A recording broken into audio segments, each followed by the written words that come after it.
গতকাল আমি দেখলাম আমাদের প্রধানমন্ত্রী বাবু তিনি মিটিং করে গেছেন, অনেক বড় বড় কথা বলে গেছেন। আর কার হয়ে মিটিং করেছেন? সে নাকি আবার হোম মিনিস্টারের সেকেন্ড তৃতীয় পর্যায়ে পড়ে।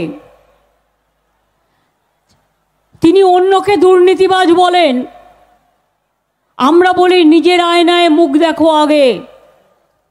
Charity begins at home. আমরা তাকে জলপাইগুড়ি থেকে, কুচবিহার থেকে তাড়িয়ে দিয়েছিলাম। কেন তাড়িয়ে দিয়েছিলাম? সে খুন করত, সে দাঙ্গা করত, সে জনগণের টাকা মারত, সে বোম মারত, সে অনেক কিছু পাচার করত। আর তার বিরুদ্ধে আমার কাছে সব লেখা আছে, কত কেস আছে। এত কেস থাকলে কেউ স্বরাষ্ট্রমন্ত্রী হতে পারে? বলুন দেখিনি। আমাদের কাছে যিনি আপদ, জনগণের কাছে, বিজেপি বাবুর কাছে তিনি নাকি সম্পদ। লজ্জাও করে না, এটা একটা কলঙ্ক। ছি ছি বলুন, ছি ছি লজ্জা। তৃণমূল কংগ্রেসের সম্পদ কারা, আপদ কারা, বিপদ কারা? হ্যাঁ, মমতা বন্দ্যোপাধ্যায় অবশ্য জলপাইগুড়ির সভা থেকে নাম না করে একজনের উদ্দেশ্যে বলছেন যে যিনি তৃণমূল কংগ্রেস দলের আপদ ছিলেন তিনি নাকি এখন বিজেপিতে গিয়ে সম্পদ হয়েছেন। যাই হোক, এটা নিয়ে বিতর্ক হবে, এটা খুব স্বাভাবিক বিষয়, কারণ ভোট এসছে, কোথাও কোথাও হয়তো শালীনতার মাত্রাও ছাড়িয়ে যাবে একে অপরকে আক্রমণ করতে গিয়ে, এবং যেরকমটা মমতা বন্দ্যোপাধ্যায় করেওছেন। কিন্তু জানি না যে সমস্ত সম্পদেরা এই মুহূর্তে তৃণমূল কংগ্রেসকে ঐতিহ্যশালী করে রেখেছে তারা আগামী দিনে তৃণমূল কংগ্রেসেরই বিপদ বাড়াবে না তো, বা ইতিমধ্যেই বাড়ায়নি তো? কারণ এই যে বক্তব্যটা আপনাদের শোনালাম, মমতা বন্দ্যোপাধ্যায় জলপাইগুড়ির সভা থেকে বলছেন। জলপাইগুড়ি কেন? প্রথম দফায় নয়, জলপাইগুড়িতে ভোট রয়েছে, তারপরে এতগুলো দফায় ভোট, এতগুলো জায়গায় ভোট। মমতা বন্দ্যোপাধ্যায় কোথায় গিয়ে কি বলছেন, এবং খুব আশ্চর্যজনকভাবে প্রত্যেকটা সভায় সন্দেশখালী প্রসঙ্গ ওনার থাকছেই। তাহলে সন্দেশখালী কি এই মুহূর্তে সব থেকে বড় বিপদের কারণ মমতা বন্দ্যোপাধ্যায়ের কাছে? জুজু সন্দেশখালী। তাহলে শাহজাহানকে এখানে উনি কি বলবেন? তার দলের সম্পদ নাকি তার দলের বিপদ? যে বিপদের হাত ধরে সন্দেশখালীর মতো ঘটনা ঘটলো, এবং এই মুহূর্তে রাজনৈতিক মহলের একাংশের ধারণা যে সন্দেশখালী বা বসিরহাট লোকসভা হাতছাড়া হতে পারে তৃণমূল কংগ্রেসের কাছ থেকে শুধুমাত্র সন্দেশখালীর জন্য। এবং এই সন্দেশখালীর মা বোনেদের আজকে রাস্তায় বেরিয়ে আসা, গর্জে ওঠা, এ রাজ্যের উত্তর থেকে দক্ষিণ মা বোনেদেরকে একত্রিত করেছে, সেটাও কি তৃণমূল কংগ্রেসের কাছে বিপদের কারণ নয়? কি হবে আগামী দিনে জানি না, তবে কয়েকটা প্রশ্ন আমাদের মধ্যে এই মুহূর্তে আমাদেরকে ভাবাচ্ছে, এবং আপনাদেরও আমি একটু সেই প্রশ্নগুলো দেখাতে চাইব। দেখুন তো আপনারাও ভাবেন কিনা। প্রথম প্রশ্ন, যতদিন তৃণমূলে ততদিন সম্পদ, দল ছাড়লেই কি সে আপদ হয়ে যায়? দুর্নীতির অভিযোগে, দ্বিতীয় প্রশ্ন, দুর্নীতির অভিযোগে ইতিমধ্যেই যে নেতা মন্ত্রীরা জেলে বাধ্য হয়ে যাদের পদ থেকে অপসারণও করেছে দল, তারা কি তৃণমূলের আপদ নাকি বিপদ? তৃতীয় প্রশ্ন, যে অনুব্রত মণ্ডল তিহারে, সেই অনুব্রতকে নিয়ে ফের সওয়াল করছেন তৃণমূল নেত্রী, তবে কি অনুব্রতকে এখনো সম্পদ মনে করে দল? চতুর্থ প্রশ্ন, অনুব্রত মণ্ডলের পাশাপাশি পার্থ চট্টোপাধ্যায়, মানিক ভট্টাচার্য, জ্যোতিপ্রিয় মল্লিক এবং হালের এই শাহজাহান, এরা কোন তালিকাভুক্ত হবেন? আপদ, বিপদ নাকি সম্পদ? এই প্রশ্নগুলো আমাদের ভাবাচ্ছে, এবং আমরা চেষ্টা করব এই প্রশ্নগুলোর উত্তর আমাদের প্যানেলিস্টদের কাছ থেকে যতটা সম্ভব আগামী 1 ঘন্টায় পাওয়া যায়। কিন্তু তার আগে মমতা বন্দ্যোপাধ্যায়ের আরেকটা প্রতিক্রিয়া একটু শোনাতে চাইবো আপনাদের। অনুব্রত মণ্ডলের পাশে দাঁড়াচ্ছেন, এখনো বলছেন যে অন্যায় নাকি করা হয়েছে। প্রবাদ বাক্য সবসময় তার মুখে ঘোরাফেরা করে, এবং এক্ষেত্রেও এই কিছু প্রবাদের শরণার্থী তিনি। অনুব্রত মণ্ডলের পাশে আবারও, এর আগেও ওনাকে বাঘ সম্বোধন করেছেন তারই ক্যাবিনেটের এক গুরুত্বপূর্ণ মন্ত্রী, আর এবার অনুব্রত মণ্ডলের পাশে সরাসরি মুখ্যমন্ত্রী মমতা বন্দ্যোপাধ্যায়। শোনাই কি বলেছেন। আজকে দেখেছেন দিল্লির মুখ্যমন্ত্রীকেও অ্যারেস্ট করে রেখে দিয়েছে, আমাদেরও কেষ্টকে অ্যারেস্ট করেছে, আমাদেরও অনেক কর্মীকে অ্যারেস্ট করেছে। এখানকার বিজেপি নেতারা বলে দেবে ওর বাড়িতে গিয়ে ইনকাম ট্যাক্স রেট করো, ওর বাড়িতে ইডি করো, ওর বাড়িতে সিটি করো, আর তৃণমূল কংগ্রেস করলে সব চোর, আর তুমি মহারাজ সাধু হলে আজ আমি আজ চোর বটে, তোমার পকেট ভর্তি কালো টাকায়। আমি একটাই চ্যালেঞ্জ, এই যে বাড়িগুলো ভেঙে গেল, 6 লক্ষ বাড়ি এই 11 লক্ষ বাড়ির লিস্টে ছিল, কেন করতে দাওনি 3 বছর? তুমি বলছো দুর্নীতি হয়েছে, শ্বেতপত্র প্রকাশ করো, চ্যালেঞ্জ করে যাচ্ছি। বেঙ্গলে কি দুর্নীতি হয়েছে, আর উত্তরপ্রদেশে কি দুর্নীতি হয়েছে, গুজরাটে কি দুর্নীতি হয়েছে? আমাদের এখানে 100 দিনের কাজের নামে সম্পদ চাইতে আমাদের নয়। গরম যা পড়েছে তাতে মাথা ঠান্ডা রাখা সত্যি মুশকিল। বিভিন্ন জনসভায় বিভিন্ন রকম বক্তব্য সামনে আসছে, যে বক্তব্যগুলো মানে ওই একের সঙ্গে এক যোগ করলে সবসময় যে 2 হচ্ছে এরকম নয়। যাই হোক, মমতা বন্দ্যোপাধ্যায়ের আরেকটা প্রতিক্রিয়া শোনাই এবং আপনারাও বুঝতে পারবেন যে এই মুহূর্তে যাকে নিয়ে উনি বক্তব্য রাখছেন তিনি বোধহয় তার কাছে আরও একটা বিপদ, বা তৃণমূল কংগ্রেস দলের কাছে আরও একটা বিপদ। কার কথা বলছি শুনুন। বিজেপি করলে 7 কুল মাপ, এমনকি কোর্টকেও অনেক সময় ম্যানেজ করে নেয়। দেখলেন না একজন বিচারপতি চেয়ারে বসে কি বললেন? এবং তারপরে তৃণমূল কংগ্রেসকে গালাগালি দিয়ে বেড়াচ্ছে। আমি ওনার বিরুদ্ধে ছাত্র নেতাকে প্রার্থী করেছি, দেবাংশুকে, দেবাংশু ছুটিয়ে বেড়াক। আর আমি চাই, আপনি বিচার দিয়ে ছেলে মেয়েদের চাকরি খেয়ে নিয়েছেন অনেক ছাত্র ছাত্রীর, আজকে জনগণ বিচার দিয়ে আপনার চাকরি খাবে, এটা মাথায় রাখবেন। এটা জনগণের আদালত। অভিজিৎ গঙ্গোপাধ্যায়কে আক্রমণ যখন করছেন মমতা বন্দ্যোপাধ্যায়, তখন এই প্রশ্ন উঠবেই খুব স্বাভাবিকভাবে যে প্রাক্তন বিচারপতিকে আক্রমণ করতে গিয়ে আদালতকেও, আইন ব্যবস্থাকেও, বিচার ব্যবস্থাকেও কি আক্রমণ করে ফেলছেন? আদালতও কি তবে বিপদ বাড়িয়েছে তৃণমূল সুপ্রিমোর, তৃণমূল কংগ্রেস দলের? কারণ একটার পর একটা এমন পর্যবেক্ষণ মহামান্য কলকাতা হাইকোর্টের সামনে এসেছে যাতে অনেক ক্ষেত্রেই রাজ্য সরকারকে অস্বস্তিতে পড়তে হয়েছে, ভর্ৎসনার মুখে পড়তে হয়েছে। বেশ কিছু ক্ষেত্রে কেন্দ্রীয় তদন্তকারী সংস্থা তারা বেশ কিছু মামলার তদন্ত ইতিমধ্যে করছে এবং এই পুরোটাই আদালতের পর্যবেক্ষণে, আদালতের তদারকিতে। কাজেই আদালত যে বিপদের কারণ হচ্ছে মমতা বন্দ্যোপাধ্যায়, সেটা আর বলার অপেক্ষা রাখে না। অভিষেক বন্দ্যোপাধ্যায় বলেছেন যে আমরা পুলিশ তাদের মতো কাজ করেছে, তাদের অনেকেই গারদের ওপারে রয়েছে। শেখ শাহজাহানকেও আমরাই ধরেছি, এ কথা অভিষেক বন্দ্যোপাধ্যায় বলেছেন, নিশ্চিত ডেফিনেটলি বলেছেন। কিন্তু মুশকিল হচ্ছে যে এই মুহূর্তে এইটা নিয়ে তৃণমূল কংগ্রেস দ্বিধাবিভক্ত যে মমতা বন্দ্যোপাধ্যায়কে মানবে না অভিষেক বন্দ্যোপাধ্যায়। কারণ তোমার কথা এটা বুঝতে পারলাম যে মাননীয়া বিধানসভায় দাঁড়িয়ে বলছেন যে টার্গেট করা হলো শেখ শাহজাহানকে, আর অভিষেক বন্দ্যোপাধ্যায়ের বক্তব্য তুমি এখানে উল্লেখ করলে, কেন মমতা বন্দ্যোপাধ্যায়ের প্রসঙ্গ উল্লেখ করলে না আমি জানি না। তৃণমূল কংগ্রেস দ্বিধাবিভক্ত কিনা আমি আরেকবার একটু বাংলার মানুষকে স্মরণ করাবো বিধানসভায় দাঁড়িয়ে মমতা বন্দ্যোপাধ্যায় কি বলেছেন, আমি একটু স্মরণ করাই, আলোচনা করতে সুবিধা হবে। শুনুন। আপনারা জানেন জীবনে আমি কোনো অন্যায়কে কোনোদিন প্রশ্রয় দিইনি, এবং আমি ইনিশিয়েটিভ নিয়ে স্টেট কমিশন পাঠিয়েছি, আমাদের অ্যাডমিনিস্ট্রেশন পাঠিয়েছি, 17 জনকে অ্যারেস্ট করা হয়েছে। এবং আপনারা দেখেছেন যারা মুখে মাস্ক পরে পরে ছবি তুলছে, ধরাও পড়েছে বিজেপির কর্মী, কিভাবে তারা বাইরে থেকে নিয়ে এসে একটা এলাকাকে অশান্ত করার চেষ্টা করেছে। আগে টার্গেট শেখ শাহজাহান, ওকে টার্গেট করে ইডি ঢুকলো, তারপরেই সবাইকে বার করে দিয়ে তারপরে ওখানে আদিবাসী মাইনরিটিদের মধ্যে ঝগড়া লাগিয়ে দিল। এবার আরো ইন্টারেস্টিং হচ্ছে আজকে মমতা বন্দ্যোপাধ্যায় কি বললেন। মমতা বন্দ্যোপাধ্যায়ের চোখে সন্দেশখালী ওই এর আগে যেরকম বলেছেন আর কি, ছোট ঘটনা, সামান্য ঘটনা, বিচ্ছিন্ন ঘটনা, সন্দেশখালীও একটা সেরকমই ঘটনা। এমন কি ঘটেছে সন্দেশখালীতে? আর ঘটার পরেও সবাইকে তো গারদে পুড়ে দিয়েছি। সত্যি তো মমতা বন্দ্যোপাধ্যায়ের পুলিশই তো করতে পেরেছে, কেন্দ্রীয় বাহিনী তো বা কেন্দ্রীয় তদন্তকারী সংস্থা তো করতে পারেনি।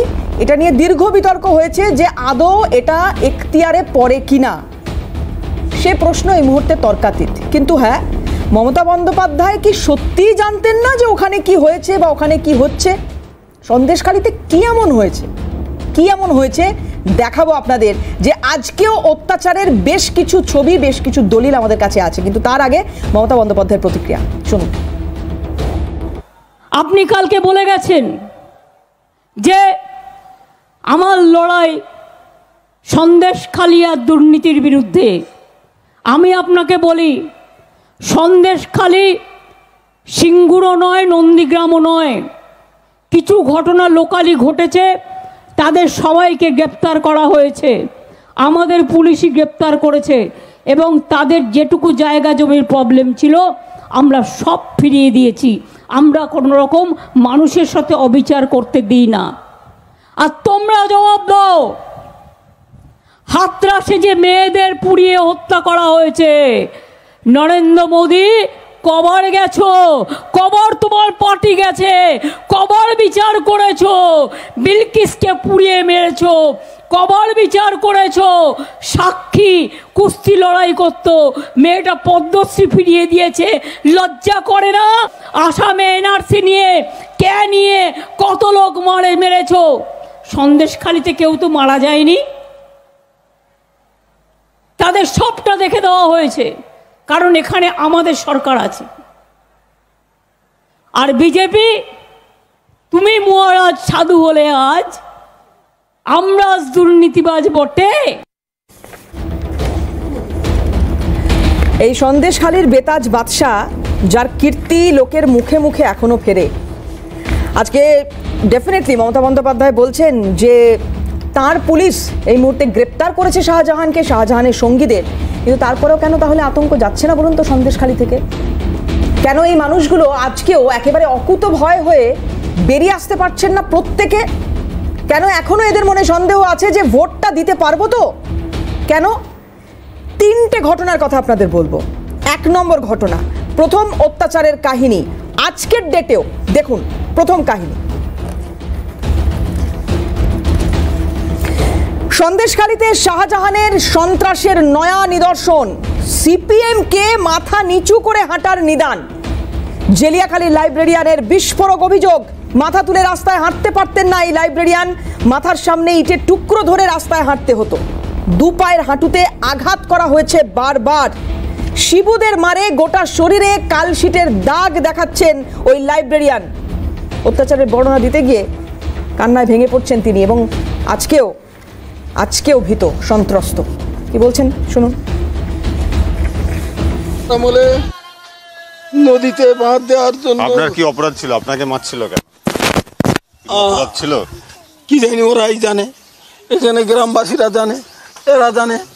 আমি মাস্টার মানুষ, ওদের সামনে আপনাকে মাথা নিচু করে যেতে হবে? হ্যাঁ, মাথা নিচু করে। আপনি শিক্ষক মশাই হওয়া সত্ত্বেও? শিক্ষক মহাশয় হয় সত্য, কারণ আমরা ওদের দলে যাই না, মিটিং করলে যাই না, এসে করে যাই না। আমরা বলি মিটিংয়ে যাবো কেন, আমার নির্দল।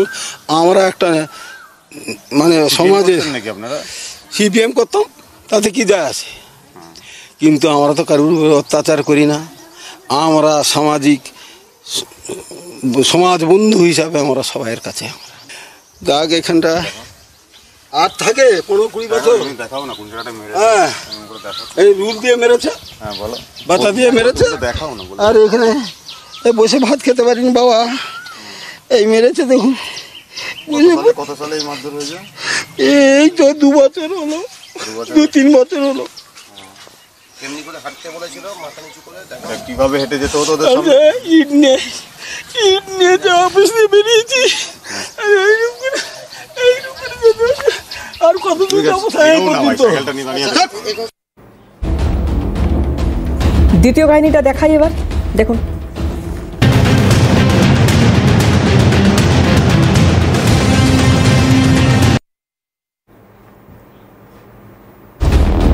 শাহজাহানের অত্যাচারের শিকার এবার জয়ন্ত মণ্ডল নামে এক ব্যক্তি, যিনি 2018 সালে শিবুর বিরুদ্ধে বিজেপির প্রার্থী হন। এই জয়ন্ত বাবু, তিনি কি বলছেন যে তাকে তুলে নিয়ে যাওয়া হয়েছিল এবং মারধর করা হয়েছে, 8 দিনের সন্তানকে আছড়ে মারার হুমকি দেওয়া হয়েছে, এইরকমই বিস্ফোরক অভিযোগ করছেন। শোনাবো আপনাদের কি বলছেন জয়ন্ত মণ্ডল। 2018 সালে পঞ্চায়েত নির্বাচন, পঞ্চায়েত নির্বাচনে আমি জেলা পরিষদ ক্যান্ডিডেট শিবু হাজারের বিরুদ্ধে দাঁড়াই। শিবু হাজারের বিরুদ্ধে দাঁড়ানোর ফলে আমার বাড়ি ঘরদোর লুট করা হয়, সমস্ত জিনিস লুট করে নিয়ে ওরা ভ্যান ভর্তি করে চলে যায়, বাড়ি ঘরদোর ভেঙে দিয়ে দেয়, জিসিপি দিয়েও বাড়ি ভাঙার হুমকি দেয় এবং বাবা মা সবাইকে বাড়ি ছাড়া করে দেয়। লাস্টে টিএমসির পতাকা ধরিয়েছিল এই শুভ হাজরা, শাহজাহান গুন্ডা বাহিনী আমাকে পতাকা ধরিয়ে ইঞ্জিন ভ্যানে ঘুরিয়েছিল জেলেখালি অঞ্চল। মারধর করা হয়েছিল পিঁপড়াখালীর খেয়াঘাটে, সেখানে আমাকে রামুপ্রসাদ ঘোষও শিবু হাজরা গুন্ডা বাহিনী এবং শাহজাহানের গুন্ডা বাহিনী এসে চরম অত্যাচার করেছিল। যে অত্যাচারে আমি বিজেপির দলের হয়ে ক্যান্ডিডেট হয়েছিলাম, সেটাই আমার অপরাধ ছিল। সেই অপরাধের পর আমাকে একের পর এক লুট আর একের পর এক মারধর, থানায় নিয়ে গিয়ে মেরে দেওয়ার পরিকল্পনা হয়েছিল। দিনের বাচ্চা, শিশু বাচ্চাকে তুলে আমার স্ত্রীর সামনে আচার মেরে বলা হয় তোর স্বামীকে এই বাইটটা বলতে হবে পুলিশকে, তুলে আচার মারবে বলে তুলে রেখেছিল আমার স্ত্রীর সামনে এবং আমার সিজারের স্ত্রীকে পেটে লাথি মেরেছিল, ধাক্কা দিয়ে ফেলে দিয়েছিল। এখনো যে অসুস্থ আমার যে শিশু বাচ্চাটা এখনো সুস্থ। বলেছিল যে সিদ্ধার্থবাবু যিনি দারোগাবু ছিলেন ওনাকে বলতে হবে যে আমি, হ্যাঁ উনি ফোন করেছিলেন অন্যের ফোনে, সেই ফোনে আমাকে বলতে হয়েছিল, চারিদিকে গুন্ডা বাহিনী আমাকে মানে মাসায় বন্দুক ঠেকিয়ে রেখেছিল এক প্রকার পিছন দিকে দিয়ে, বলতে হয়েছিল যে আমি টিএমসির মিটিংয়ে এসেছি, এখানে কোনো আমাকে জোর করে নিয়ে আসা হয়নি। তৃতীয় অত্যাচারের কাহিনীটা খুব সংক্ষেপে আপনাদের সামনে একটু তুলে ধরতে চাইব। দেখুন 3 নম্বর অত্যাচারের কাহিনী।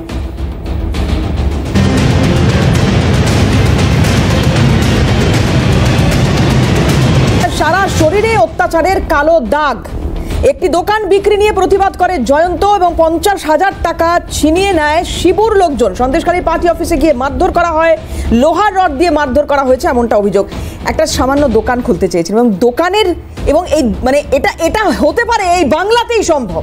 কি সাংঘাতিক অত্যাচারিত এখানকার মানুষ যে একটা দোকান, সেই দোকান নিয়েও এত গন্ডগোল, এত অশান্তি, তাতেও মারধর কেন? কথা শোনেনি শাসকের, সেটাই অপরাধ। কি বলছেন উনি, শোনাই।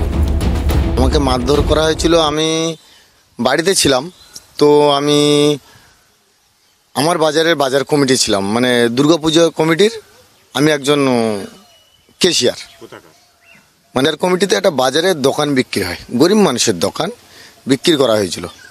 সেই দোকানটা বিক্রি করার পরে টিএমসির মস্তান বাহিনী, মানে শিবু হাজরার যে ক্যাডার বাহিনী, তারা যে সেই গরিব মানুষের কাছ থেকে 50,000 টাকা নেয়। 50,000 টাকা সম্পূর্ণভাবে একটা টাকা আমার দুর্গা মন্দিরের একটি উন্নয়নের একটা কোনো কাজে লাগানো হলো না। টাকাটা মস্তান বাহিনী খেয়ে নিল। এরা যে ওই টাকাটা তুলে নিয়ে আসে, এনে এরা ভোগ করে। শিবু হাজরার কাছে যে এই কথাটা বলার সঙ্গে সঙ্গে আমার এটা আমাকে মারধর করা যে শিবু হাজরার পার্টি অফিসে, জেলিয়াখালী না, সন্দেশখালী পার্টি অফিসে। মারধর বলতে লাঠি, মানে যে চার্জার লাঠি থাকে, লাঠি দিয়ে মার, আর কোনো কথা না।